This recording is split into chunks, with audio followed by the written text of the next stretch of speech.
Merci Madame la maire. Madame la maire, mes chers collègues, chère Catherine Hiblet, tout d'abord, notre groupe souhaite saluer le sujet de cette délibération présentée par le groupe indépendant et progressiste.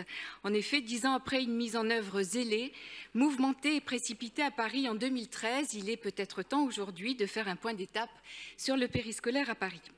Car force est de constater qu'aucune évaluation n'a été apportée de manière objective, réunissant tous les acteurs des rythmes scolaires, à savoir les enseignants, les parents et les personnels d'animation. Aujourd'hui se posent 3 questions essentielles sur les temps d'activité périscolaire. Le premier, c'est la qualité du recrutement des animateurs. Alors, je ne sais pas si vous avez eu la curiosité de le faire, mais moi, je suis allée sur le site de la mairie de Paris pour connaître quelles étaient les modalités de recrutement des animateurs. Et là, je dois avouer mon étonnement en découvrant les critères de sélection. Alors d'abord, il faut savoir reconnaître sur des photos de visage des émotions de colère, de joie, d'étonnement ou de surprise. Il faut répondre à des QCM pour savoir que faire si un enfant veut monter dans un arbre pour récupérer un ballon ou comment réagir lorsqu'un enfant fait un check pour dire bonjour à un animateur. Eh bien, cela n'est pas sérieux. Ce n'est pas sérieux lorsqu'on sait que ces animateurs ont un vrai rôle de responsabilité dans les temps périscolaires et que les parents confient leurs enfants en confiance. Un bon recrutement passe bien évidemment par la qualité et les exigences de sérieux des candidats.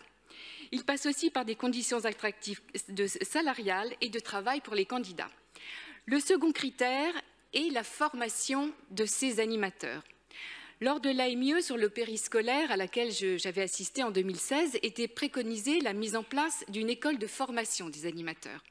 Alors c'était une bonne initiative demandée expressément par les membres de cette AMIE et l'adjointe à la scolarité de l'époque, Alexandra Cordebar. Or, 7 ans après, toujours pas d'école à la formation des animateurs. Donc la ville n'a pas respecté ses engagements.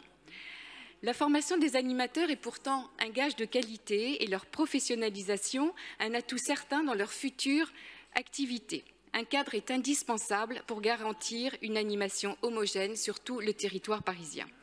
C'est un gage de qualité, mais c'est surtout un gage de sécurité. Comment accepter encore qu'en janvier dernier, 3 enfants âgés de 4 ans sont sortis seuls de leur école maternelle dans le 15e arrondissement, échappant à la vigilance des animateurs du périscolaire avant d'être retrouvés dans la rue à plus d'1 kilomètre de leur établissement scolaire. Nous appelons donc, comme le demande le groupe indépendant et progressiste, à la création d'une école de formation des animateurs à la ville de Paris. Le troisième critère est bien sûr la qualité des ateliers scolaires, périscolaires. La richesse de notre tissu culturel et sportif parisien doit être un levier extraordinaire pour en faire profiter tous les élèves parisiens sur les temps périscolaires. De plus, une attention plus rigoureuse doit être apportée aux associations sélectionnées qui interviennent dans les classes avec un réel programme exigeant proposé dans leur cahier des charges sans avoir à déplorer trop souvent des après-midi à regarder des dessins animés ou des ateliers à fabriquer des choses diverses et variées. Ces temps périscolaires doivent être une valeur ajoutée de qualité dans la connaissance et l'éveil de l'enfant. Soyons exigeants et volontaires dans ces temps périscolaires qui sont complémentaires aux temps scolaires. Enfin, notre groupe MODEM, démocrate et écologiste, a cependant une divergence d'appréciation avec vous sur le retour à la semaine des 4 jours. La ville de Paris a choisi de rester sur 4 jours et demi de travail et nous approuvons cette continuité de ce temps scolaire. Le milieu scolaire et périscolaire a besoin d'un temps long pour être bénéfique et prodiguer ses fruits. L'intérêt et le bien-être de l'enfant doivent être notre boussole et ce ne sont ni l'organisation ni les modes de vie des adultes qui doivent guider notre réflexion. Rien ne permet donc d'attester que 4 jours, c'est mieux que 4 jours et demi. Et les différents sondages faits auprès des parents des différentes villes montrent qu'ils sont à 50% contre et à 50% pour. Cela n'exclut cependant pas une réflexion à Paris autour de ce thème. C'est pourquoi nous voterons favorablement votre délibération. Je vous remercie.